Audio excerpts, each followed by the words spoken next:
রাতের বেলা ঘুমায়া যাবি, সকাল বেলা মা ডাকবে, দেখবে তুই নাই, চিল্লায় বলবে কে কোথায় আছো, আয়। আমার বাবা জমিনের মধ্যে জিন্দা নাই।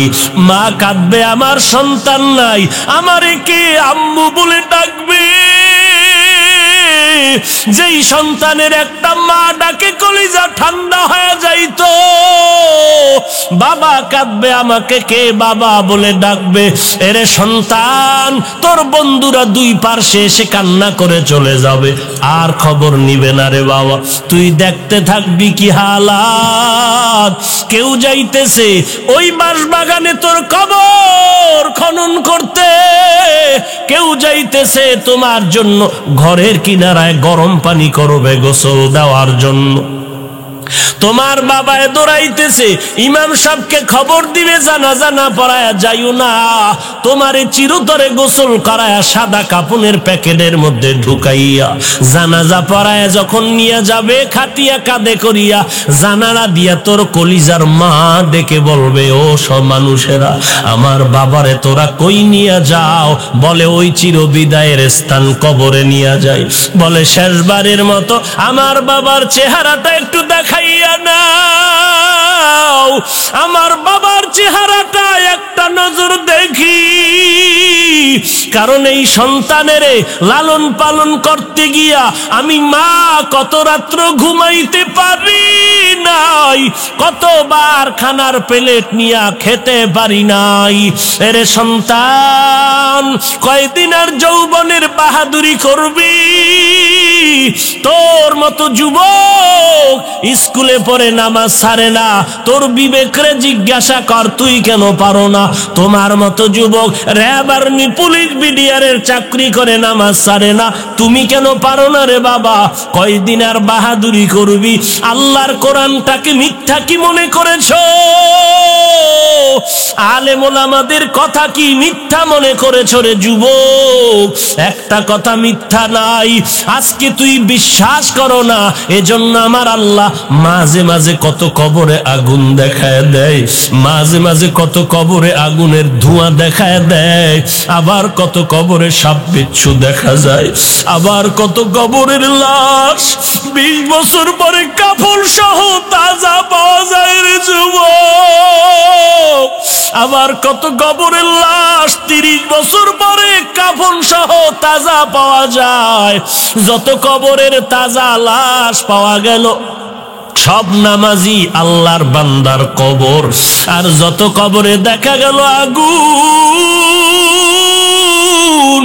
এই কবরের লাশগুলো নামাজ নাই, রোজা নাই, দাড়ি নাই, টুপি নাই।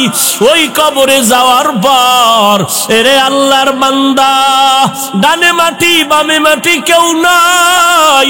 3টা প্রশ্ন করবে, রবের পরিচয় দাও, ধর্মের পরিচয় দাও, রহমাতুল লিল আলামিনের পরিচয় দাও। কবরে দুনিয়াতে থেকে রবের গোলামি যদি না করো, ইসলামের মালা যদি গলায় না লাগাও, সুন্নতের আমল যদি না করো, কোরআনের তেলাওয়াত যদি না শিখো রে বাবা, নামাজ যদি না পড়ো, কবরে যাওয়ার পরে বেনামাজি বলবে লা আদরি, আমি কিছুই জানি না, কিছুই জানি না।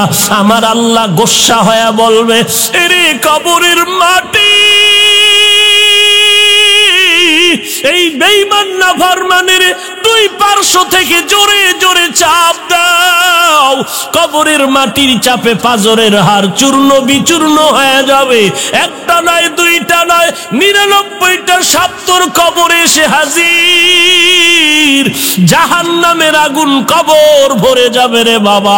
সহ্য করতে পারবি? চোখ 2টা বন্ধ করে একটু ভেবে দেখ। কেউ যদি একটা বেতের বাড়ি দেয়, সহ্য করতে পারি না। ওই কবরে গুনাহ নিয়ে গেলে কেমন করে মাটির চাপ সহ্য করে নিবি? এরে যুবক, যদি পা দুটো আগায় দাও, আমি পায়ে হাত রেখে বলছি, আল্লাহর কোরআনের বিশ্বাস কর। হাজার কোটি লক্ষ লক্ষ আম্বিয়া কেরাম ভুল করেন নাই, লক্ষ লক্ষ সাহাবায়ে কেরাম পাগলের মতো ভুল করেন নাই। এত আমলের পরও মরণ পর্যন্ত শুধু কান্নার আওয়াজ। অন্ধকার কবরে আমার কি উপায় হবে? আমার নবীর কোনো গুনাহ নাই, সেই নবীও সারা রাত নামাজ পড়ে পড়ে কান্নায় কাটায় দিলেন। আমার নবী কেমন মায়ার নবী,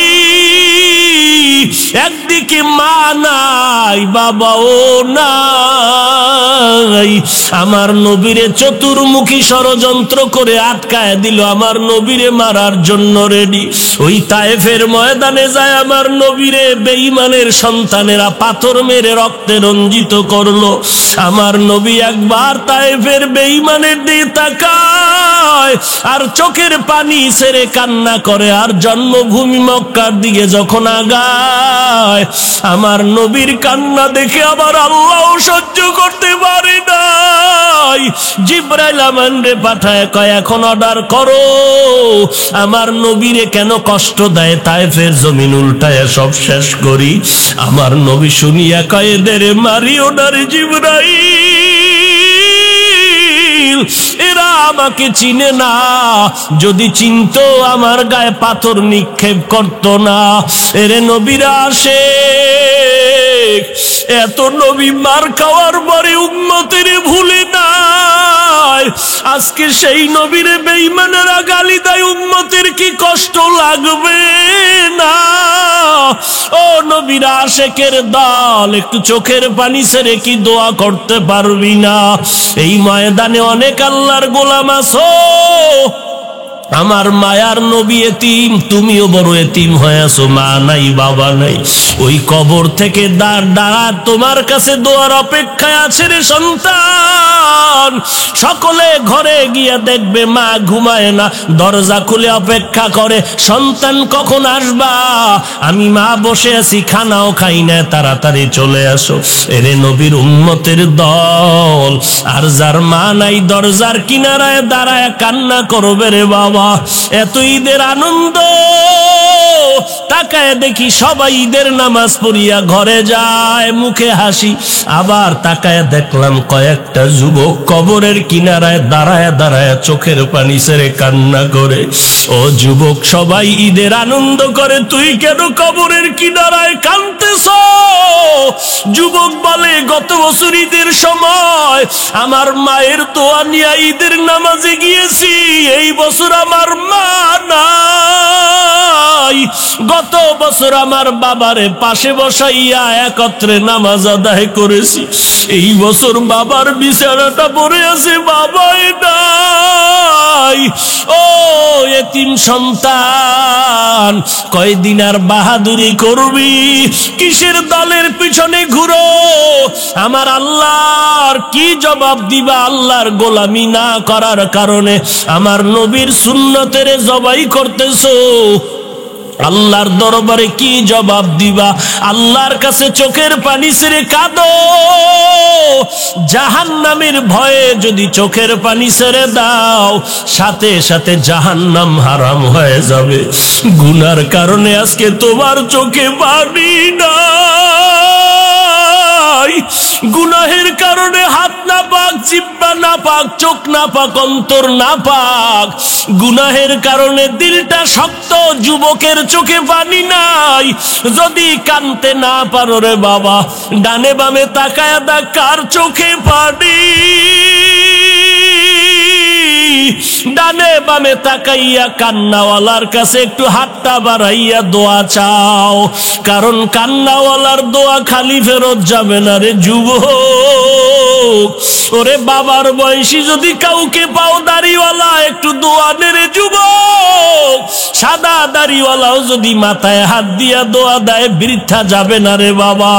আল্লাহর কাছে তৌফিক চার, বল ওরে আল্লাহ, আমার মতো গুনাহগার এই ময়দানে কেউ নাই, আয় আল্লাহ, আজকে গুনার কারণে চোখে পানি আসে না। আমার ডানে দেখি কান্নার আওয়াজ, বামে শুনি কান্নার আওয়াজ। আমার কপাল এতটাই যে পুড়িয়ে গেল, চোখে কেন পানি নাই? ও আল্লাহ, কান্নাওয়ালা চক্ষু দান করো, জিকিরওয়ালা জিহ্বা দান করো। আল্লাহর দরবারে তওবা করো, চোখের পানি ছেড়ে কান্না করে দোয়া করো, হে আল্লাহ, জীবনে আর নামাজ ছাড়বো না, বেপরদায় চলবো না, নবীর সুন্নতের বিপরীত চলবো না। আল্লাহ বলেন, আমি এমন এক রসুল পাঠাইলাম যিনি উম্মি। সেই রসুল 4 দায়িত্ব পালনের মাধ্যমে উম্মতের জান্নাতের পথ দেখাবেন। ইব্রাহিম নবীর সিরিয়ালটা মনে আসেনি? 1 নম্বরে কোরআনের তেলাওয়াত, 2 নম্বরে তেলাওয়াতকৃত কোরআনের ব্যাখ্যা শিখাবেন, 3 নম্বরে ব্যাখ্যা মতে আমল শিখাবেন, 4 নম্বর উম্মতের অন্তরটাকে ধোলাই করবেন। আল্লাহ সেই 4 দায়িত্ব আমার রসুলের দিলেন, তবে সিরিয়াল পাল্টায় দিলেন। এবার খেয়াল করেন কি পাল্টাইলেন। আল্লাহ বলেন, আমার রসুল 4 দায়িত্ব পালন করে উম্মতের জান্নাতের পথ দেখাবেন। 1 নম্বর নবীর দায়িত্ব কোরআনের তেলাওয়াত। আমার রসুল 2 নম্বর দায়িত্ব পালন করবেন। ইব্রাহিম নবী যেইটা সিরিয়ালে দিছিলেন 4, ওই 4 নাম্বারটা আল্লাহ নিয়ে আসছেন 2 এর মধ্যে। আল্লাহ কয়, মুহাম্মদের 1 নাম্বার কাজ কোরআনের তেলাওয়াত, তারপরের কাজ হলো উম্মতের অন্তরকে ধোলাই করে গুনাহমুক্ত করে দিবে। এই 2 পয়েন্টের বয়ান আপনাদের ধৈর্য থাকলে আগাবো, না হয় হাত তুলে চলে যাব। উঠা বসা করবেন না, নিজে উঠবেন না, কাউকে উঠতেও দিবেন না, ঠাসা চেপে ধরবেন উঠতে চাইলে। ভাইরা আমার, ভালো করে খেয়াল করেন, ইব্রাহিম নবীর 4 নম্বরে ছিল অন্তর ধোলাই। আল্লাহ সেইটা কত সিরিয়ালে আনলেন? 2 এর মধ্যে নিয়ে আসলেন। আল্লাহ বলেন, নবীর প্রথম কাজ হলো কোরআনের তেলাওয়াত, 2 নাম্বার কাজ হলো উম্মতের অন্তর ধোলাই করা, 3 নাম্বার কাজ তেলাওয়াত করা, কোরআনের ব্যাখ্যা অর্থ শিখাবেন, 4 নাম্বার উম্মতের নবী ব্যাখ্যা মতে আমলওয়ালা বানাবেন। এখন প্রশ্ন হলো, ইব্রাহিম নবীর 4 নাম্বার সিরিয়ালটাকে আমার আল্লাহ 2 এর মধ্যে এনে দিলেন কেন? 2 এর মধ্যে কেন এনেছেন? বলে 2 এর মধ্যে আনার কারণ, 1 নম্বরে ছিল কোরআনের তেলাওয়াত। এটা শুধু নবী করে করে উম্মতের শিখাবেন, শোনাবেন। এটা তেমন কঠিন কিছু না, নবী তেলাওয়াত করবেন আর উম্মতেরা শুনবেন। কিন্তু কোরআনের ব্যাখ্যা তো শিখাইতে হবে, কোরআনের তরজমা তো শিখাইতে হবে, এই ব্যাখ্যা মতে উম্মতের আমলওয়ালা বানাতে হবে। কোরআন একটা আল্লাহর দেওয়া নূর, এই কোরআনের নূর যদি বান্দার সিনায় নিতে চাও, তাহলে আগেই সিনাটা পবিত্র বানায় নাও। এই কালামে জিন্দা কুরআনে হাকিম, হিকমতে উলা ইয়াজাল সুতু কদিম, জামিউল ইলমি ফিল কুরআনে হাকিম, তাকাসারাত আনহু আফহামুর রিজালি, বাখা কুরআ কালামুল্লাহ বশনো কদিমাস্তি কদিমাস্তি নইনো। আল্লাহ তাআলা 2 সিরিয়াল দিলেন, উম্মতের অন্তর ধোলাই করবে আমার নবী। নবীর 1 নাম্বার দায়িত্ব কোরআনের তেলাওয়াত, 2 নাম্বার উম্মতের অন্তর ধোলাই করবেন। 2 আনলেন কেন? বলে কোরআনের জ্ঞান এটা পাক, এটা পবিত্র, এটা নাপাক জায়গায় রাখা যাবে না, নাপাক অন্তরে এই ব্যাখ্যা ধরে রাখা যাবে না। কোরআনের ইলম অন্তরের মধ্যে রাখতে হলে আগে তোমার অন্তরকে পবিত্র বানায় নাও। এই জন্য দেখছেননি হেফজখানা হাফেজ সাহেব যারা হতে চায়, 8 বছরের সন্তান কোরআনের হাফেজ, 12 বছর পর্যন্ত হাফেজে কোরআন। কেউ যদি বলে আমি 30 বছরের হয়ে গেছি, আমারে কোরআন হেফজ করার জন্য, আমি হাফেজ হওয়ার জন্য হাফজখানায় ঢুকতে চাই, বলবে তোমাকে কোটি টাকা দিলেও মাদ্রাসায় নেওয়া হবে না। এরে নবীর উম্মতের দল কেন? বলে তোমার অন্তর নাপাক, তোমার অন্তর ধারণ ক্ষমতা নাই যে কোরআনটারে তুমি ধরে রাখবা।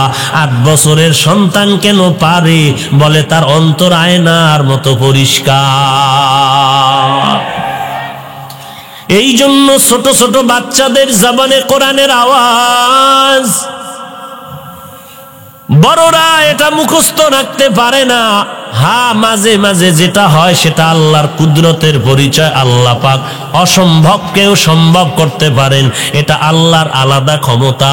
আল্লাহ পাক রব্বুল আলামিন দেখায় দেয় আমি পারি না বলতে কিছু নাই। 2 নাম্বার, অন্তর ধোলাই না করলে কি ক্ষতি? বলে তার অন্তর তো থাকবে অন্ধকারাচ্ছন্ন, বাঁকা। এই বাঁকা অন্তর নিয়ে যদি বান্দা কোরআনের ব্যাখ্যা শিখতে যায়, ব্যাখ্যা শিখবে বাঁকা, উম্মতের ব্যাখ্যা বুঝাইবেও বাঁকা। এই যত অপব্যাখ্যা কোরআনের করতেছে, এই সবগুলো একমাত্র কারণ অন্তর ধোলাই নাই। কারণ অন্তর ধোলাই কেমনে হবে? অন্তর ধোলাই করার দায়িত্ব কেমন? বলে এটা নিজে নিজে অন্তর ধোলাই করা যায়। ভালো করে মনে রাখবেন, অন্তর পরিষ্কার গুনাহমুক্ত করা অন্তরকে এটা নিজে নিজে পারা যাবে। দলিল কি? ইউজাক্কিহিম কদ আফলাহা মান যাক্কাহা। কামিয়াব হইয়াই গেল যেই বান্দা অন্তরকে শুদ্ধ করলো, গুনাহমুক্ত করলো। এই শব্দটাই দলিল। নিজে নিজে অন্তর শুদ্ধ করা যায় না, অন্তর ধোলাই করা যায় না।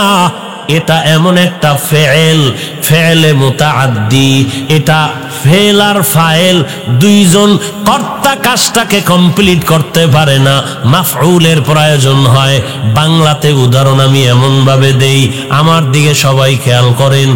আমার জামাটা আমি বানিয়েছি, যদি কোন হুজুর জামাটা কে বানাইছে, আমি জবাব দিলাম এ জামাটা আমি বানিয়েছি। কি বুঝলেন? জামা আমি নিজে সেলাই করেছি, জামা আমি বানাইছি। এই কথা বলার দ্বারা কথা কমপ্লিট হয় না। এখানে আরো একটা লোক ঢুকানো আছে আমার জামা বানানোর মধ্যে। কে? দর্জি বা টেইলার্স। সে আমার জামা বানায় দিছে। কারণ আমি বানাইছি বললে জামা তৈরি হয় না, আর একজনের সহযোগিতা ছাড়া জামা বানানো যায় না। আবার যদি বলি আমি দাঁড়ায় গেছি, এখানে তো কাউ ঢুকানো নাই, আমার 2 পায়ে আমি দাঁড়ায় গেছি, এটা ফেলে লাজেম। আমি দাঁড়াইলাম, দাঁড়ানোটা আমি পর্যন্ত সীমাবদ্ধ।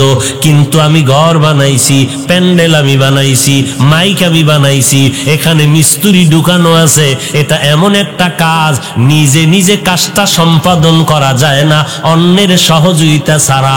ইউজাক্কিহিম, কোরআনের এই শব্দটা এটা একা একা সম্ভব হবে না, কর্তা কাজটাকে কমপ্লিট করতে পারবে না। অন্তর ধোলাই করো, অন্তর ধোলাই করো। মুহাম্মদ আল্লাহর রসুল উম্মতের অন্তর ধোলাই করেছেন, কারণ একা একা অন্তর ধোলাই করা যায় না। আবার আমার আল্লাহ মুহাম্মদের অন্তর ধোলাই করেছেন কুদরতি ভাবে। আমার আল্লাহ নবীজির অন্তর 4 বার অপারেশন করেছে। কয়বার? আল্লাহ পাক নবীর অন্তর ধোলাই করেছেন, আর নবীজি উম্মতের অন্তর ধোলাই করেছেন। কিয়ামত পর্যন্ত এই দায়িত্ব কে পালন করবে? নবী বলেন আমার চলে যাওয়ার পর এই জমিনের মধ্যে আমার দায়িত্ব পালন কোনো ডাক্তার করবে না। কিয়ামত পর্যন্ত আমি নবীর স্ট্রাকচারে প্রেসক্রিপশন যা রেখে গেলাম, এটা উম্মতের মাঝে পৌঁছাইয়া দেওয়ার দায়িত্ব আমি একদল বাহিনী রেখে গেলাম, তারা পালন করবে। ওই বাহিনীর নাম হলো ওয়ারাসাতুল আম্বিয়া। আম্বিয়া আহলে হক উলামায়ে কেরাম আমার দায়িত্ব পালন করে উম্মতের জান্নাতের পথ দেখায় দিবে। তাহলে যেই বান্দা মুরব্বি মানে না, ওর অন্তর সোজা না বাঁকা? বাঁকা অন্তর দিয়া কোরআনের ব্যাখ্যা সোজা হবে না বাঁকা হবে? हकीकत से तू दुनिया बेखबर है, दुनिया की नुमाइश पर नजर है, नमी गोयम के आज दुनिया जुदा बाश बहर कारे के बाशी बा खुदावास। কথা বুঝেননি? কথা বুঝেননি? কি বুঝেন? কোন পীর লাগবে না, আমার আব্বা আম্মা বড় পীর, এটা একটা টাটকা ধোকা। আপনার আব্বা আম্মায় বড় পীর হইলে আপনি স্কুলে পড়েন কেন, মাদ্রাসায় পড়েন কেন, বাপ মার কাছে পড়েন?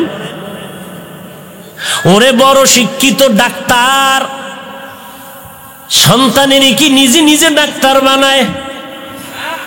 প্রাইভেট মাস্টার, প্রাইমারির হেডমাস্টার, সেও তো তার সন্তানটারে নিজে নিজে পড়াইয়া মানুষ বানাইতে পারে না। কোথায় পাঠায়? আর একজন আর কিনারায় পাঠায় দেয়। আমার সন্তানটারে আপনি একটু ভালো করে লেখাপড়া শিখাইবেন। মাদ্রাসার বড় প্রিন্সিপাল, বড় শাইখুল হাদিস, নিজের সন্তানটারে পড়াইয়া মানুষ বানাইতে পারে না। আরে আর একজন হাজার হাজার সন্তানের মানুষ বানাইছে, নিজের সন্তানটারে মানুষ বানাইবার জন্য মেহনত করে আগাইতে পারে না। শাইখুল হাদিস সাহেব অন্যের সন্তানের মানুষ বানাইছে, নিজের সন্তানটারে আর এক জায়গায় পাঠায় দিছে। আল্লাহ কয় কারণটা কি জানো? ওরে মা বাবায় বানায় ভূত, ওস্তাদে বানায় আসল ভূত। নিজে নিজে মানুষ হতে পারবা না, আর একজনের সহযোগিতা নাও। অন্তর যদি ধোলাই করতে চাও, আমার আল্লাহ নবীর অন্তর ধোলাই করেছেন, আমার নবী উম্মতের অন্তরটাকে ধোলাই করেছেন। নবীর বর্তমানে সাহাবায়ে কেরাম মানুষের অন্তর, তাবিনদের অন্তরে তাওয়াজ্জু দান করেছেন।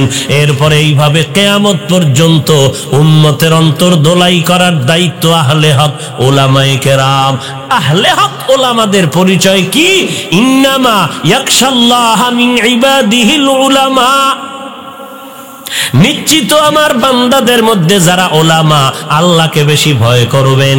সাধারণ মানুষ শয়তানের ধোকায় পড়ে টুকটাক গুনাহ করতে পারে, একজন আলেম কখনো গুনাহ করবে না। অনিচ্ছায় যদি গুনাহ হয়ে যায়, তওবা করতেও বান্দা দেরি করবে না। এরকম আহলে হক ওলামাদের অনুসরণে চলতে হবে, না হয় অন্তর ধোলাই হবে না, আমার নবীরও ঠিকানা খুঁজে পাওয়া যাবে না। এই জন্য কথায় কথায় কথায় কথায় কোরআনের আয়াত, বুখারীর হাদিস, এরপরও ব্যাখ্যা করে অপব্যাখ্যা। আল্লাহওয়ালা আবু হানিফারে বাজে কথা কয়, এই রে নবীর সাহাবী ওমরকে বলে বেদাতি। আল্লাহ আমাদের হেদায়াত দান করুন। তাহলে অন্তর ধোলাই করা লাগবে নি? নিজে নিজে পারা যাবে?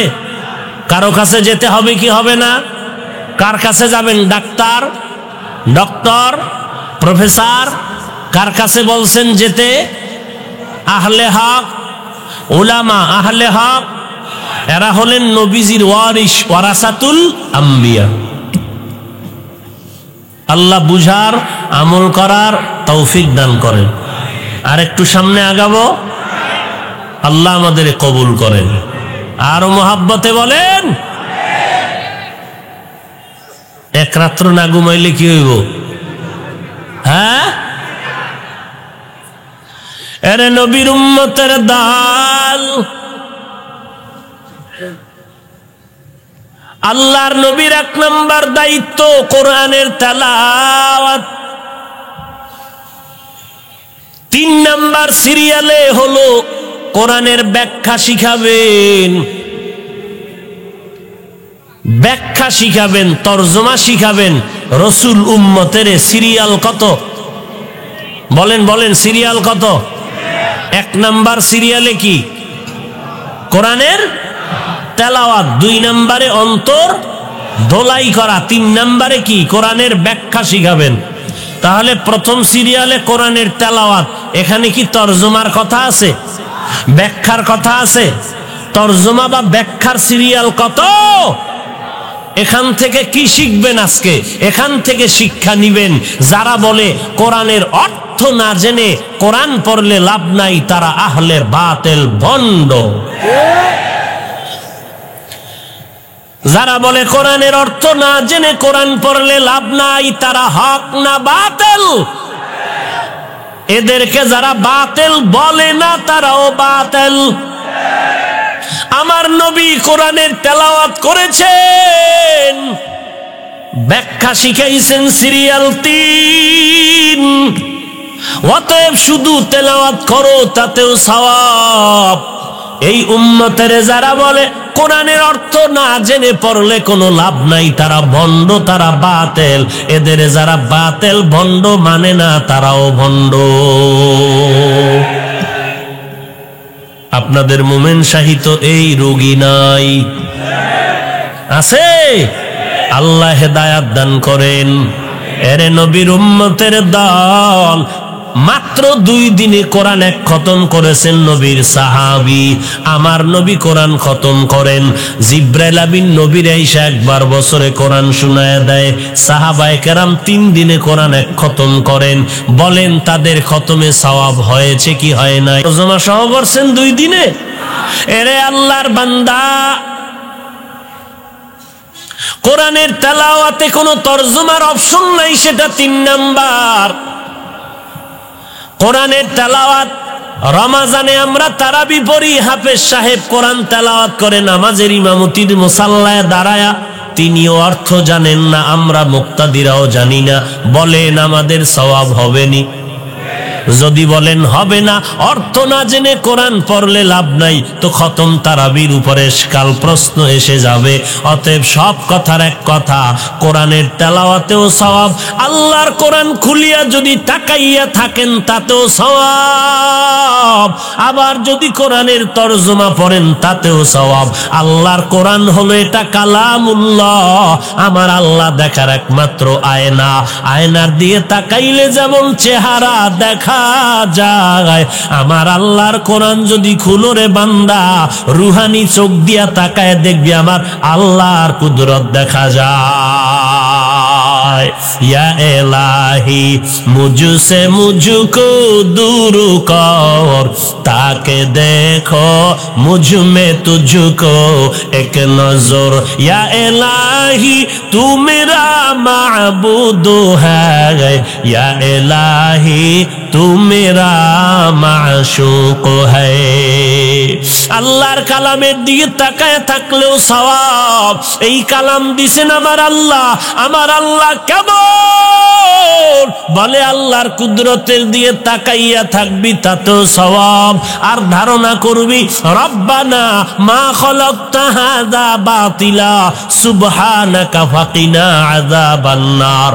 ও আল্লাহ গো, আসমানটা তুমি অনর্থক বানাও নাই, সূর্য তুমি অনর্থক বানাও নাই। আল্লাহর এই মাখলুকাত নিয়ে গবেষণা করবা, সওয়াব আর সওয়াব। আল্লাহর কোরআনের দিয়ে তাকায় থাকলে সওয়াব। কোরআন দিছেন আমার নবীরে, ওই নবী কেমন, আমার মায়ার নবীর চেহারা দিয়ে তাকায়া থাকলেও সওয়াব। কারণ আমার মায়ার নবীর চেহারা এত সুন্দর, একবার নজর করলে 7 দিনের ক্ষুধা নিবারণ হয়ে যায়। আমার নবীর চেহারা এত সুন্দর, আমার নবীরে দেখা মাত্র বেঈমান কালেমা পড়তে বাধ্য হয়ে যায়। আমার নবী এত সুন্দর, আমার নবীর শরীর মোবারকের ঘাম থেকে মেশকের ঘেরান পাওয়া যায়। আজকে সেই নবীরে চিনলি না রে মুসলমান। যদি নবীরে চিনতে পারতি রে যুবক, আমার নবীর সুন্নতের জবাই করিয়া নায়ক আর ক্রিকেটারের সাইজে চুল কাটিয়া কখনো বেদিনের গোলাম হইতি না। তুকু যাও সুন্নতে আহমদ কুজা বা মুহাম্মদ কাইবুয়াদ নিসবত তোরা। আমার নবীরে দেখিয়া শুধু মানুষ পাগল তা না, আমার নবীরে দেখে গর্তের পিপিলিকাও বড় পাগল, আমার নবীরে দেখার জন্য গর্তের সাপ বড় পাগল, আমার নবীরে দেখার জন্য জঙ্গলের হরিণেরা বড় পাগল। আমার নবী রাস্তা দিয়ে হাঁটতেছেন, সাহাবায়ে কেরামও হাঁটতেছেন, হঠাৎ করে শুনতেছেন আমার নবীরে কারা যেন বারবার সালাম দেয়, সালাম দেয়। আমার নবী সালামের জবাব নেয়। সাহাবায়ে কেরাম বলেন, পয়গম্বর, বারবার সালামের আওয়াজ শুনতে পাই, কোনো মানুষ দেখি না। আমার নবী বলেন, সাহাবায়ে কেরাম, তোমরা কি আমারে সাধারণ মনে করেছো নাকি? আমি এমন মায়ার নবী,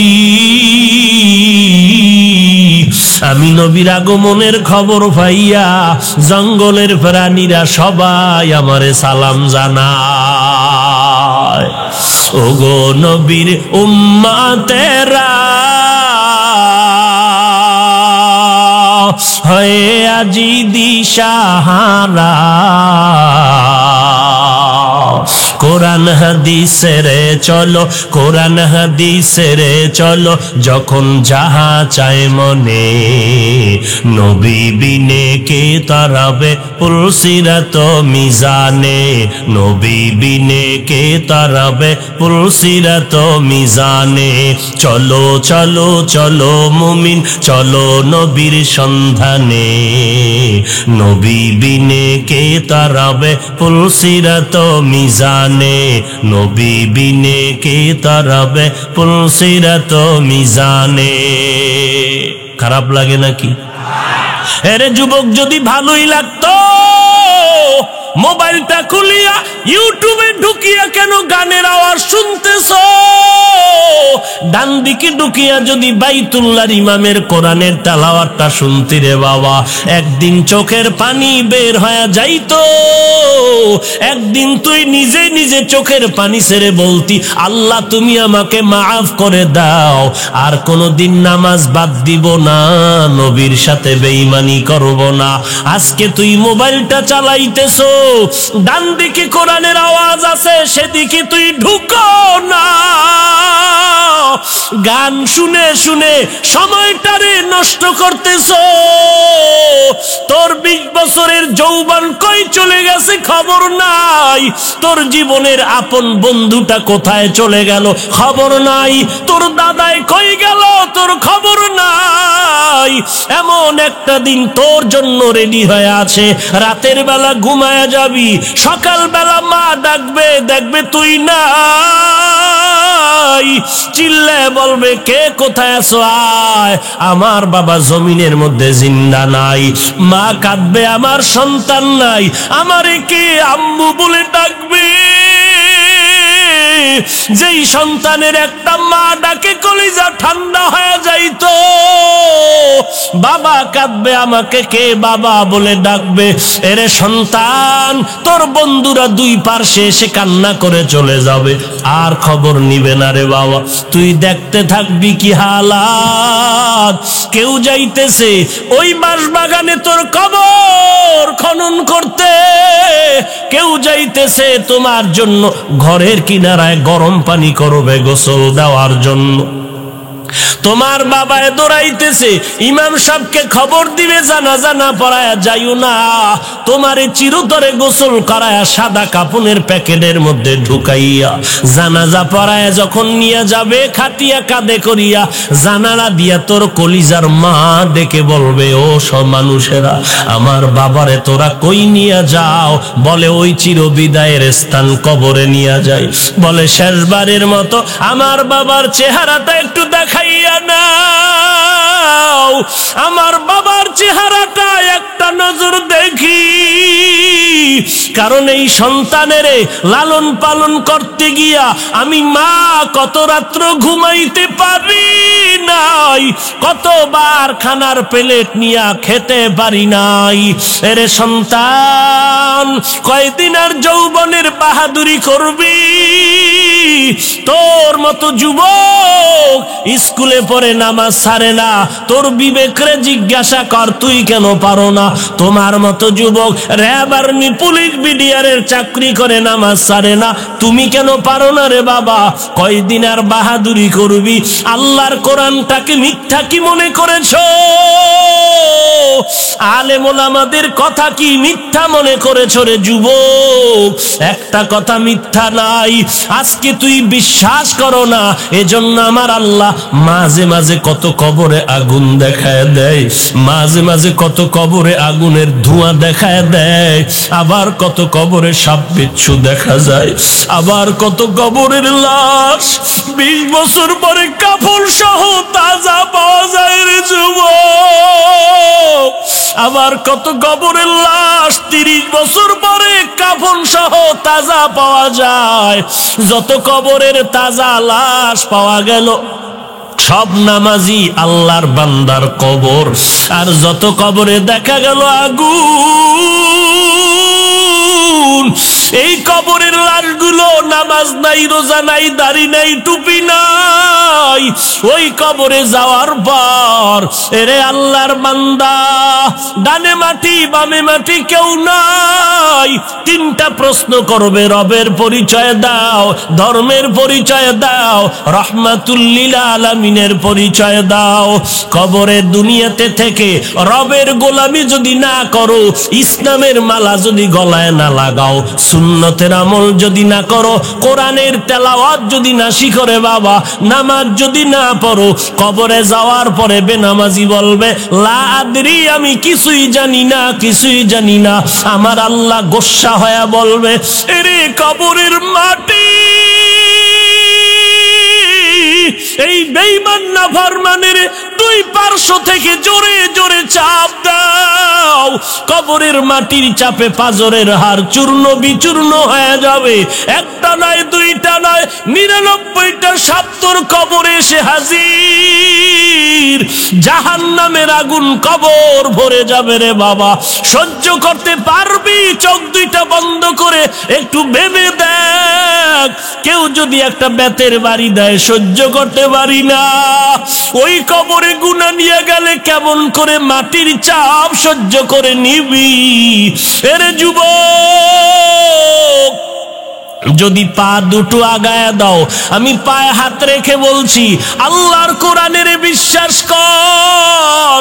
1000 কোটি লক্ষ লক্ষ আম্বিয়ায়ে কেরাম ভুল করেন নাই, লক্ষ লক্ষ সাহাবায়ে কেরাম পাগলের মতো ভুল করেন নাই। এত আমলের পরও মরণ পর্যন্ত শুধু কান্নার আওয়াজ। অন্ধকার কবরে আমার কি উপায় হবে? আমার নবীর কোনো গুনাহ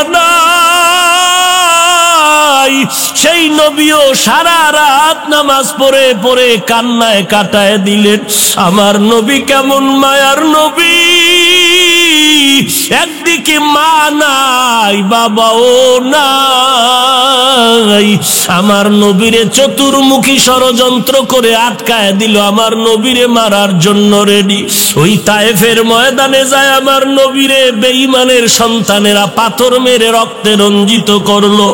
আমার নবী একবার তায়েফের বেঈমানের দিকে তাকায় আর চোখের পানি ছেড়ে কান্না করে, আর জন্মভূমি মক্কার দিকে যখন আগায়, আমার নবীর কান্না দেখে আবার আল্লাহ সহ্য করতে পারে নাই।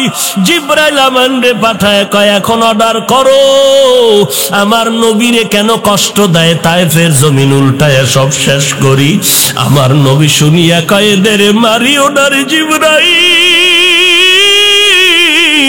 এরা আমাকে চিনে না, যদি চিনতো আমার গায়ে পাথর নিক্ষেপ করতো না। এরে নবীরা আসে, এত নবী মার খাওয়ার পরে উম্মতের ভুলে নাই। আজকে সেই নবীরে বেঈমানেরা গালি দেয়, উম্মতের কি কষ্ট লাগবে না? ও নবীরা আশেকের দল, একটু চোখের পানি ছেড়ে কি দোয়া করতে পারবি না? এই ময়দানে অনেক আল্লাহর গোলাম আছো, আমার মায়ার নবী এতিম, তুমিও বড় এতিম হয়ে আছো, মা নাই বাবা নাই। ওই কবর থেকে দাঁড়া তোমার কাছে দোয়ার অপেক্ষায় আছে রে সন্তান। সকলে ঘরে গিয়া দেখবে মা ঘুমায় না, দরজা খুলে অপেক্ষা করে, সন্তান কখন আসবা, আমি মা বসে আছি, খানাও খাই না, তাড়াতাড়ি চলে আসো। এরে নবীর উম্মতের দল, আর যার মা নাই দরজার কিনারায় দাঁড়ায় কান্না করবে রে বাবা। এত ঈদের আনন্দ, তাকায় দেখি সবাই ঈদের নামাজ পড়িয়া ঘরে যায়, মুখে হাসি। আবার তাকায় দেখলাম কয়েকটা যুবক কবরের কিনারায় দাঁড়ায় দাঁড়ায় চোখের পানি ছেড়ে কান্না করে। ও যুবক, সবাই ঈদের আনন্দ করে, তুই কেন কবরের কিনারায় কাঁদতেছ? যুবক বলে, গত বছর ঈদের সময় আমার মায়ের দোয়া নিয়ে ঈদের নামাজে গিয়েছি, এই বছর আমার মা নাই। গত বছর আমার বাবারে পাশে বসাইয়া একত্রে নামাজ আদায় করেছি, এই বছর বাবার বিছানাটা পড়ে আছে, বাবাই নাই। ও এতিম সন্তান, কয়দিন আর বাহাদুরি করবি? কিসের দলের পিছনে ঘুরো? আমার আল্লাহর কি জবাব দিবা? আল্লাহর গোলামি না করার কারণে আমার নবীর সুন্নতের জবাই করতেছো, আল্লাহর দরবারে কি জবাব দিবা? আল্লাহর কাছে চোখের পানি ছেড়ে কাঁদো। জাহান্নামের ভয়ে যদি চোখের পানি ছেড়ে দাও, সাথে সাথে জাহান্নাম হারাম হয়ে যাবে। গুনার কারণে আজকে তোমার চোখে পানি নাই, গুনাহের কারণে হাত না পাক, জিহ্বা না পাক, চোখ না পাক, অন্তর না পাক, গুনাহের কারণে দিলটা শক্ত, যুবকের চোখে পানি নাই। যদি কানতে না পারো রে বাবা, ডানে বামে তাকায় দেখ কার চোখে পানি। ডানে বামে তাকাইয়া কান্নাওয়ালার কাছে একটু হাতটা বাড়াইয়া দোয়া চাও, কারণ কান্নাওয়ালার দোয়া খালি ফেরত যাবে না রে যুবক। ওরে বাবার বয়সী যদি কাউকে পাও দাড়িওয়ালা, একটু দোয়া নে রে যুবক। সাদা দাড়িওয়ালাও যদি মাথায় হাত দিয়া দোয়া দেয়, বৃথা যাবে না রে বাবা। আল্লাহর কাছে তৌফিক চার, বল রে আল্লাহ, আমার মতো গুনাহগার এই ময়দানে কেউ নাই। আয় আল্লাহ, আজকে গুনার কারণে চোখে পানি আসে না। আমার ডানে দেখি কান্নার আওয়াজ, বামে শুনি কান্নার আওয়াজ। আমার কপাল এতটাই যে পুড়িয়ে গেল, চোখে কেন পানি নাই? ও আল্লাহ, কান্নাওয়ালা চক্ষু দান করো, জিকিরওয়ালা জিহ্বা দান করো। আল্লাহর দরবারে তওবা করো, চোখের পানি ছেড়ে কান্না করে দোয়া করো, হে আল্লাহ, জীবনে আর নামাজ ছাড়বো না, বেপরদায় চলবো না, নবীর সুন্নতের বিপরীত চলবো না, মা বাবারে কষ্ট দিব না, আলেম ওলামাদের বিরোধিতা করব না, দেশের বিরুদ্ধে জাতির বিরুদ্ধে কোনো ষড়যন্ত্র করব না, সহিভাবে কোরআনটা শিখে তারপরে 5 ওয়াক্ত নামাজ নবীর তরিকা মতে চলবো। একটা মুহূর্ত দুনিয়ার লাইনে আর অপচয় সময় কাটাবো না। অন্তর যদি তৈরি হয়ে যায়, নিজে নিজে বিনয়ের সাথে আমার আল্লাহর কাছে কথাগুলো বলতে থাকো, আল্লাহ তুমি আমাকে মাফ করে দাও। ও আল্লাহ, ময়দানে তাকায় দেখেন কার মনে কি নিয়ত করে কি বলতেছে আমি জানি না রে মালিক। কার দিলের মধ্যে কি ব্যথা নিয়ে কি যেন বলতে চায় আল্লাহ, আপনি তো সকলের দিলের খবর জানেন। আপনার বান্দাদের খালি ফিরাইয়া দিয়েন না রে মালিক। আমার একটা যুবকরেও খালি ফিরাইয়া দিয়েন না রে আল্লাহ। আমাদের জীবনের গুনাহ মাফ করে দেন, তওবা করার তৌফিক দান করেন আল্লাহ। তওবার উপরে মজবুত হইয়া চলার তৌফিক দান করেন আল্লাহ। এই ময়দানে আমার মতো গুনাহগার কেউ নাই, তবে ডানে বামে দেখতেছি কত সাদা দাড়িওয়ালারা বসে আছে।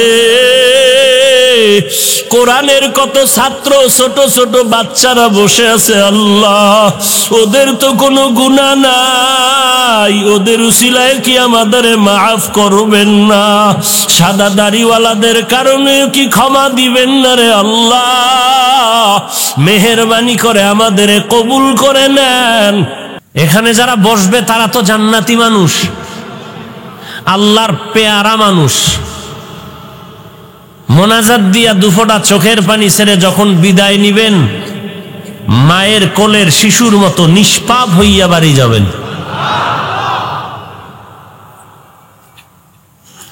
বলবেন কারো ইস্তেঞ্জা বাথরুমের সমস্যা, এটা আমি বসার পরে কেন, আগে উঠতেন। আপনি জানেন 2 ঘন্টা লাস্টিং পাওয়ার আপনার দুর্বল। দ্বিতীয় কথা, উঠলেও 2-1 ওজরের কারণে তারে দেখলে বোঝা যায় লোকটা বাথরুমের ওজরে উঠতেছে, মন চায় না, বাধ্য সে উঠতে, এটা দেখলে বোঝা যায় না? আর এক জায়গার থেকে 2-3 জন উঠে যাওয়ার মানে কি বাথরুমের কারণে না, এটা গায়ের জোরে। আল্লাহ আপনি মাহফিলকে কবুল করেন। ঘুমান্ত আওয়াজ নয়, সিংহের গর্জন দিতে হবে, কারণ মুসলমানের আওয়াজ বেঈমানের জন্য আতঙ্ক।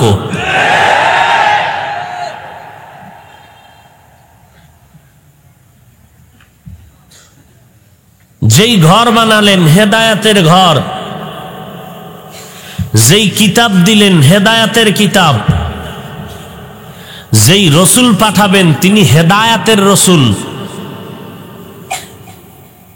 ঘরও হেদায়েতের, কিতাবও হেদায়েতের। হুদাল্লিল মুত্তাকিন, হুদাল্লিন নাস।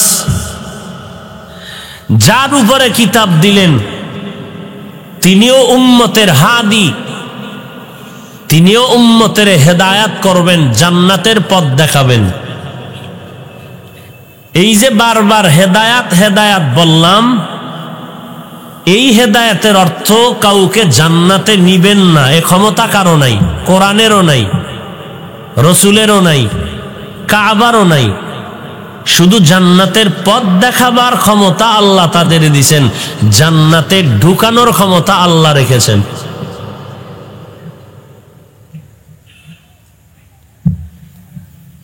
এক নাম্বার সূত্র,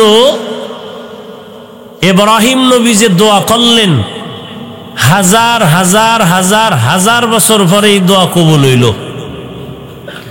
আর আমরা দোয়া করার আগে ফলাফল চাই, না পাইলে কয় হুজুর গো দোয়া অ্যাকশন নাই। কি দোয়া করে? হুজুরদের দোয়া অ্যাকশন আছে, আপনার কারণে কবুল হয় না। আপনি দোয়ার মধ্যে মুসা নবী বৃষ্টি চাইছিলেন, আল্লাহ কি বলছিলেন? জিনাকারকে উঠায় দাও, না হয় দোয়া কবুল হবে না। তো দোয়া অবশ্যই কবুল হবে, ফলাফল আসে না কেন? বহু অপরাধী এই মোনাজাতে শামিল, এ কারণে আল্লাহ রাগ করে হয়তো কবুল করেন না, করলেও ফলাফল দেন না। বাকি ফলাফল দিবেন হয়তো দুনিয়াতে, না হয় পরকালে। তো ইব্রাহিম নবী বললেন আমার বংশের থেকে চাই। এখান থেকে আমরা একটা চমৎকার শিক্ষা আর উপদেশ নিব। সেটা কি? নবীর ছেলে নবী হবেন, এটাই বাস্তবতা। আলেমের সন্তান আলেম হবেন, এটা বাস্তবতা।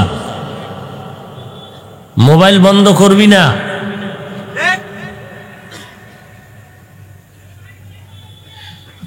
ডাক্তারের সন্তান ডাক্তার হবেন, এটা বাস্তবতা। ডাক্তারের সন্তান ডাকাত হবে, এটা অবাস্তব। আলেমের সন্তান আলেম হবেন, এটাই বাস্তব। আলেমের সন্তান জালেম হওয়াটা অবাস্তব। ইঞ্জিনিয়ার সাহেবের সন্তান ইঞ্জিনিয়ার হবেন, বাস্তব। ইঞ্জিনিয়ারের সন্তান চোর হবেন, এটা অবাস্তব। পীরের ঘরে পীর আসবে, এটাই বাস্তব। পীরের ঘরে ভণ্ড তৈরি হবে, এটা অবাস্তব। নবীর সন্তান নবী হবেন, এটাই বাস্তব। নবীর ঘরে নবী না হওয়াটা অবাস্তব। মাঝে মাঝে দুই একটা প্রমাণ, কিন্তু অধিকাংশ নবীর ঘরে নবী হবেন এটাই বাস্তবতা। কেনান হওয়াটা অবাস্তব, বেঈমানের ঘরে বেঈমান হবে এটাই বাস্তব। আজরের ঘরে নবী ইব্রাহিম হওয়াটা এটা অবাস্তব, অস্বাভাবিক। কি পাইলাম এখান থেকে? পীরের ছেলে পীর হয় কেন এরকম একটা প্রশ্ন করে কোন ইহুদি, কোন খ্রিস্টান, কোন বৌদ্ধ, কোন আওয়ামী লীগ, কোন বিএমপি, কোন জাতীয় পার্টির লোকে না, আমগো জাতিবাই কিছু ইসলামের ব্যানারওয়ালা মুনাফিকেরা প্রশ্ন করে পীরের ছেলে পীর হয় কেন। ওই মুনাফিককে জবাব দিতে চাই কোরআনের আয়াত দিয়া। আগে বলো, ডাক্তারের ছেলে ডাক্তার হয় কেন? ইঞ্জিনিয়ার সাহেবের সন্তান ইঞ্জিনিয়ার হয় কেন? আলেমের সন্তান আলেম হয় কেন? আশ্চর্যের বিষয় হলো তাদের ঘরে আলেমের সন্তান আলেম না। তাদের ঘরে দেখা যায় অধিকাংশ লম্বা দাড়ি, সন্তানের দাড়ি নাই। মাথায় বাবার টুপি, সন্তানের মাথায় টুপি নাই। বাবায় নামাজ পড়ে, সন্তান নামাজ পড়ে না। এরা মডেল ইসলাম কায়েম করতে চায়, এরা মুনাফিক। এরা কি ইসলাম চায়? মডেল ইসলাম চায়, মদিনার ইসলাম চায় না। কথা বুঝেননি? এরা বলে পীরের ছেলে পীর হয় কেন? এই কথাটা কাকে বলছে? দেওয়ানবাগিকে বলেনি, আটরশিকে বলে নাই, মাইজবান্ডারকে বলেনি, চন্দ্রপাড়াকে বলে নাই, রাজারবাগিরে বলে নাই, সুরেশ্বরকে বলেনি, বলেছে চরমনাইকে। কাকে বলেছে? চরমনাইকে। কেন? চরমনাইর পীরের ছেলে পীর হওয়ার পরে উম্মত সব গাঞ্জাখোর হয়ে যাইতেছে তাদের কথায়। চরমনাইয়ের পীরের ছেলে পীর হওয়ার কারণে দেশের মানুষ সব বেনামাজি হয়ে যাইতেছে, দেশের মানুষ সব বেপর্দা হয়ে যাইতেছে। বলেন, তাহলে ভণ্ড যারা কোরআন পড়তে জানে না তাদেরকে বলে না, চরমনাইকে বলে কেন? দেখতে নারী চলন বাঁকা, দেখতে নারী চলন বাঁকা। এরা মদিনার ইসলাম চায় না, মডেল ইসলাম চায়। এরা বলে পীরের ছেলে পীর হয় কেন? সূত্র জেনে নাও কোরআন থেকে। নবীর ঘরে নবী হবেন এটাই বাস্তব, পীরের ঘরে পীর হবেন এটাই বাস্তব, আলেমের সন্তান আলেম হবেন এটাই বাস্তব, শিক্ষকের সন্তান শিক্ষক হবেন এটাই বাস্তব, একজন ইমামের সন্তান পরবর্তী ইমাম হবেন এটাই বাস্তব।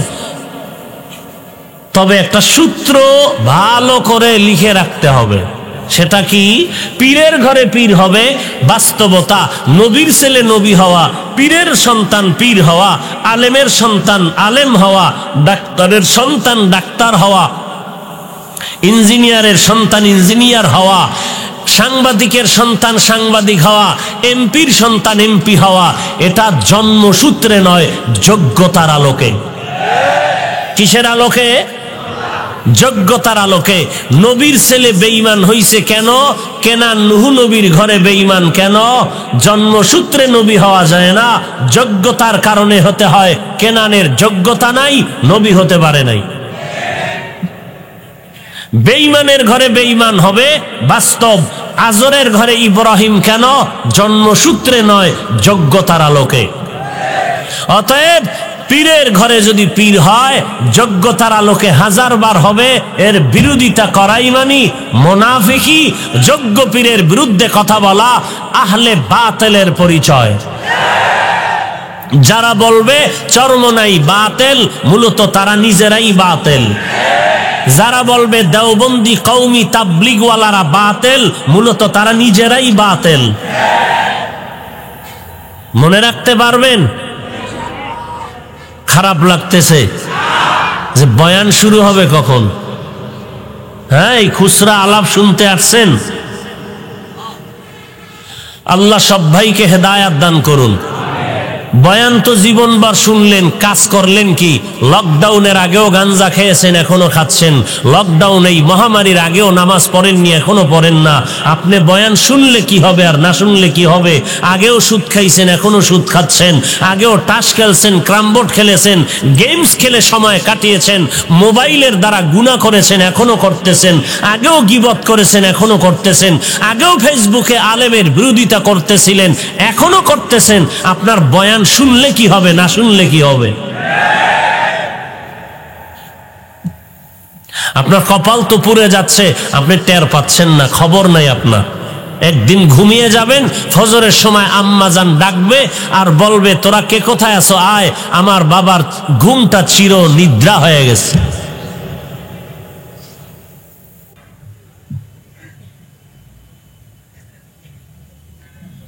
ইব্রাহিম নবী আর একটা সূত্র বললেন, এই যে রসুল আসবেন তার কাজ কি? উম্মতকে জান্নাতের পথ দেখাবেন। কারো ক্ষমতা নাই জান্নাতে নেওয়ার, শুধু বাঙালিদের পীর সাহেব আছে কিছু, এদের ক্ষমতা আছে মুরিদের জান্নাতে নেওয়ার। কি ঠিক? ক্ষমতা আছে জান্নাতে নেওয়ার? ওই পীর বাবা জান্নাতে যাওয়ার গ্যারান্টি আসেনি?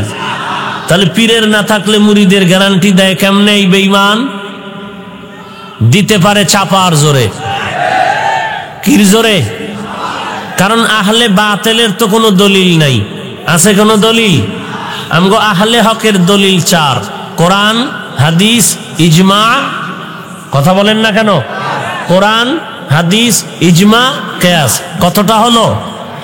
আহলে বাতিলের যেহেতু কোনো দলিল নাই, ওরা মন গড়া চার দলিল বানাইছে। ওরাও কয়টা বানাইছে? এক নাম্বার দলিলের নাম চাপাবাজি। এক নাম্বার বাতিল ভণ্ডদের দলিল কি? চাপাবাজি। দুই নাম্বার দলিল মিথ্যার উপরে কসম। দুই নাম্বার দলিল কি? চাপাবাজিতে যখন কাজ হয় না তখন মিথ্যার উপরে কসম করে। তিন নাম্বার গালাগালি। দেখেন এই দলিলগুলো ওদের মধ্যে আছে কিনা? কথা বলেন না কেন? যখন চাপার জোরে ফিরাইতে পারে না, ঠেকাইতে পারে না, তখন মিথ্যার উপরে কসম। ঠিক নেই? আহলে বাতিলরা যখন চাপার জোরে হকের আওয়াজ বন্ধ করতে পারে না, তখন কি করে? মিথ্যার উপরে কসম। হাফিজুর রহমানের চরিত্র খারাপ, হাফিজুর রহমানের স্ট্যাটাস খারাপ, এই মিথ্যার উপরে কসম করে। কথা ঠিক? এটাই যখন উম্মতের ফিরাতে পারে না, এরপরে কি করে? গালাগালি। কি করে? ফেসবুকে শুধু গালি আর গালি, গালি আর গালি। কয়টা গেল? এই তিন দলিলে যখন ব্যর্থ হয় এই ভণ্ড বাতিলেরা, তখন চার নাম্বার দলিল নেয়, ফাইনাল দলিল: গায়ের জোরে সন্ত্রাসী হামলা। গায়ের জোরে সন্ত্রাসী হামলা। তাও আবার নিজে নিজে না, আওয়ামী লীগ ভাড়া করে, বিএমপি আসলে তখন বিএমপি ভাড়া করে। আপনারা না থাকলে আমগো পিঠ বাঁচাইব কে? একটা কথা মিথ্যা বলছি? কোন মায়ের ভূত থাকলে দাঁড়াও, বুকের পাডা কি পরিমাণ শক্ত একটু দেখি, দাঁড়া। সাহস থাকলে দাঁড়া। তোর বুকটা কি পরিমাণ শক্ত, দাঁড়া দেখি তো। যা আল হক ওয়াজাহাকাল বাতিল। হক এসেছে, বাতিল পালিয়েছে। হক এসেছে, বাতিল পালিয়েছে। আল্লাহ হেদায়াত দান করুন। আরো জোরে বলেন।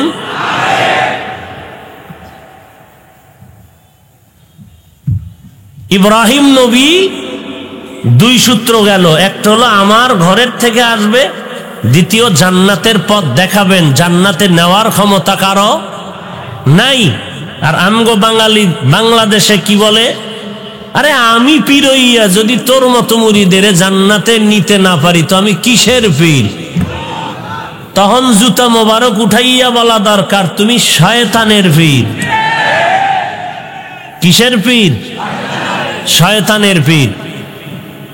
কারণ তোমার চেহারাটাও নূর নাই, কারণ চুলগুলো ভাল্লুকের মতো আর চেহারাটা উল্লুকের মতো, নূর নাই। স্বর্ণের আংটি আঙ্গুলে 13টা, গলায় লাগাইছে স্বর্ণের চেইন।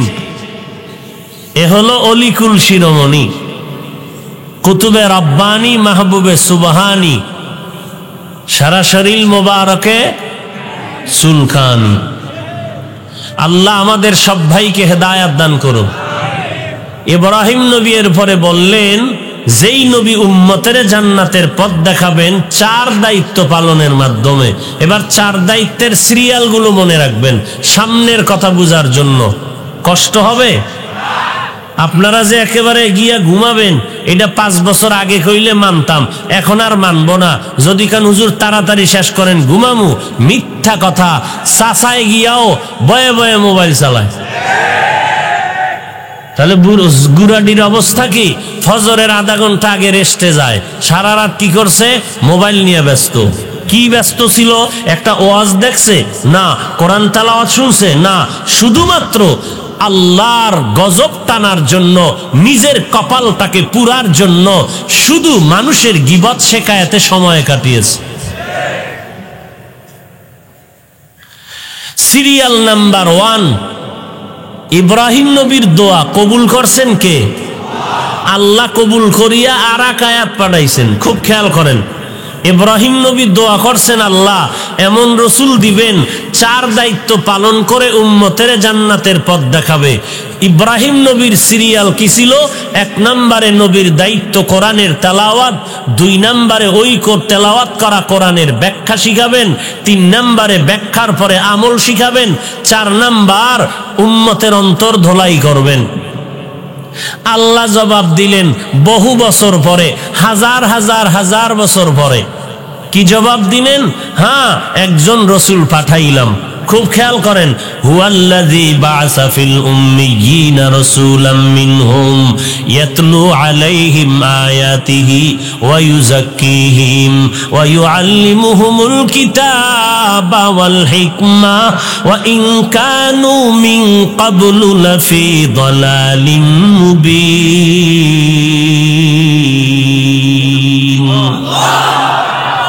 আল্লাহ বলেন, আমি একজন রসুল পাঠাইলাম। হুয়াল্লাযী বা'আসা ফিল উম্মিয়্যিনা রাসূলা, এমন একজন রসুল পাঠাইলাম যেই রসুল হলেন একজন উম্মি। কি রসুল হলেন? উম্মি। উম্মি মানে কি? মূর্খ? উম্মি মানে কি অক্ষর জ্ঞান নাই? হ্যাঁ, এই ব্যাখ্যা যদি কেউ করে সঠিক না অপব্যাখ্যা? অপব্যাখ্যা কেন করে? আজকে জুমার মসজিদে টাটকা বয়ান দিছি। অপব্যাখ্যা কারা করে, কেন করে? কারণ কোরআন হাদিসের, কোরআনের ব্যাখ্যা করার জন্য 6টা সূত্র তার জানতে হবে, ওই অনুযায়ী যোগ্যতা লাগবে। এর মধ্যে একটা সূত্র হলো সুস্থ বিবেক লাগবে। কোরআনের ব্যাখ্যা করতে কি লাগবে? সুস্থ বিবেক লাগবে। সুস্থ বিবেক কেমনে বুঝবেন? বিবেকটা সুস্থ, বিবেক সুস্থ হয় আল্লাহর ভয় তাকওয়ার মানদণ্ডে। যার মধ্যে তাকওয়া নাই তার বিবেক সুস্থ না অসুস্থ? অসুস্থ কেন? তাকওয়া নাই। তাহলে বিবেকটা সুস্থ রাখার জন্য মেডিসিন লাগবে তাকওয়া। তাকওয়া অর্জন করার জন্য বান্দার দৌড়তে হবে তাকওয়াওয়ালা আউলিয়াদের সোহবত।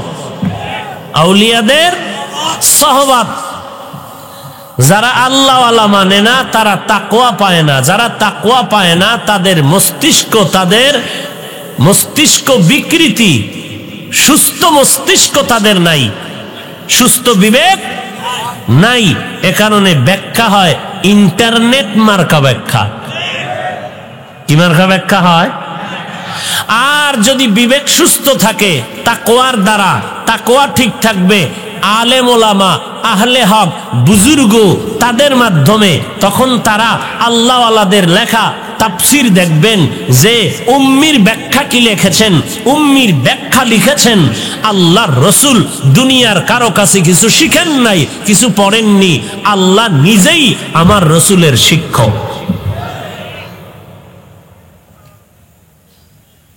আচ্ছা, আচ্ছা, আল্লাহ যদি শিক্ষক হয়, রসুল কি হবেন? কথা বলেন। ছাত্র। নবী কি বলেন? আনা বুইস্তু মুআল্লিমান, আমি শিক্ষক হইয়া জমিনে প্রেরিত হয়েছি। আল্লাহর ছাত্র হওয়ার পরে কি শিক্ষক হওয়ার রাস্তা আছে না নাই? নবী শিক্ষক দুনিয়ার কারো কাছে পড়েননি, এই অর্থে রসুল উম্মি। নবীর অক্ষর জ্ঞান নাই, নবী মূর্খ, এ কথা বললে তো চূড়ান্ত বেয়াদবি হবে। নবীর অক্ষর ছিল না, জ্ঞান ছিল না, নবীজির এলেম ছিল না। সুবহানাল্লাহ। আল্লাহ বলেন আমি এমন এক রসুল পাঠাইলাম যিনি উম্মি। সেই রসুল 4 দায়িত্ব পালনের মাধ্যমে উম্মতের জান্নাতের পথ দেখাবেন। ইব্রাহিম নবীর সিরিয়ালটা মনে আসেনি? 1 নম্বরে কোরআনের তেলাওয়াত, 2 নম্বরে তেলাওয়াতকৃত কোরআনের ব্যাখ্যা শিখাবেন, 3 নম্বরে ব্যাখ্যা মতে আমল শিখাবেন, 4 নম্বর উম্মতের অন্তরটাকে ধোলাই করবেন। আল্লাহ সেই 4 দায়িত্ব আমার রসুলের দিলেন, তবে সিরিয়াল পাল্টায় দিলেন। এবার খেয়াল করেন কি পাল্টাইলেন। আল্লাহ বলেন আমার রসুল 4 দায়িত্ব পালন করে উম্মতের জান্নাতের পথ দেখাবেন। 1 নম্বর নবীর দায়িত্ব কোরআনের তেলাওয়াত। আমার রসুল 2 নম্বর দায়িত্ব পালন করবেন। ইব্রাহিম নবী যেইটা সিরিয়ালে দিছিলেন 4, ওই 4 নাম্বারটা আল্লাহ নিয়ে আসছেন 2 এর মধ্যে। আল্লাহ কয় মুহাম্মদের 1 নাম্বার কাজ কোরআনের তেলাওয়াত, তারপরের কাজ হলো উম্মতের অন্তরকে ধোলাই করে গুনাহমুক্ত করে দিবে। এই 2 পয়েন্টের বয়ান আপনাদের ধৈর্য থাকলে আগাবো, না হয় হাত তুলে চলে যাব। উঠা বসা করবেন না, নিজে উঠবেন না, কাউকে উঠতেও দিবেন না, ঠাসা চেপে ধরবেন উঠতে চাইলে।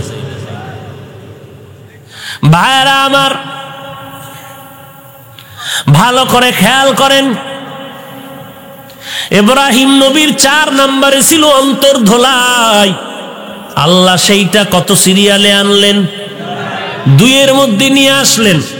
আল্লাহ বলেন নবীর প্রথম কাজ হলো কোরআনের তেলাওয়াত, 2 নাম্বার কাজ হলো উম্মতের অন্তর ধোলাই করা, 3 নাম্বার কাজ তেলাওয়াত করা, কোরআনের ব্যাখ্যা অর্থ শিখাবেন, 4 নাম্বার উম্মতের নবী ব্যাখ্যা মতে আমলওয়ালা বানাবেন। এখন প্রশ্ন হলো ইব্রাহিম নবীর 4 নাম্বার সিরিয়ালটাকে আমার আল্লাহ 2 এর মধ্যে এনে দিলেন কেন? 2 এর মধ্যে কেন এনেছেন? বলে 2 এর মধ্যে আনার কারণ 1 নম্বরে ছিল কোরআনের তেলাওয়াত, এটা শুধু নবী করে করে উম্মতের শিখাবেন, শোনাবেন। এটা তেমন কঠিন কিছু না, নবী তেলাওয়াত করবেন আর উম্মতেরা শুনবেন। কিন্তু কোরআনের ব্যাখ্যা তো শিখাইতে হবে, কোরআনের তরজমা তো শিখাইতে হবে, এই ব্যাখ্যা মতে উম্মতের আমলওয়ালা বানাতে হবে। কোরআন একটা আল্লাহর দেওয়া নূর, এই কোরআনের নূর যদি বান্দার সিনায় নিতে চাও তাহলে আগেই সিনাটা পবিত্র বানায় নাও। এই কালামে জিন্দা কুরআনে হাকিম, হিকমতে উ লা ইয়াজাল সুতু কদিম, জামিউল ইলমি ফিল কুরআনে হাকিম, তাকাসারাত আনহু আফহামুর রিজালি, বাখা কুরআ কালামুল্লাহ বশনো কদিমাস্তি কদিমাস্তি নইনো।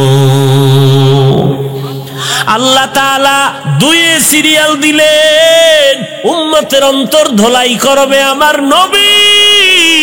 নবীর 1 নাম্বার দায়িত্ব কোরআনের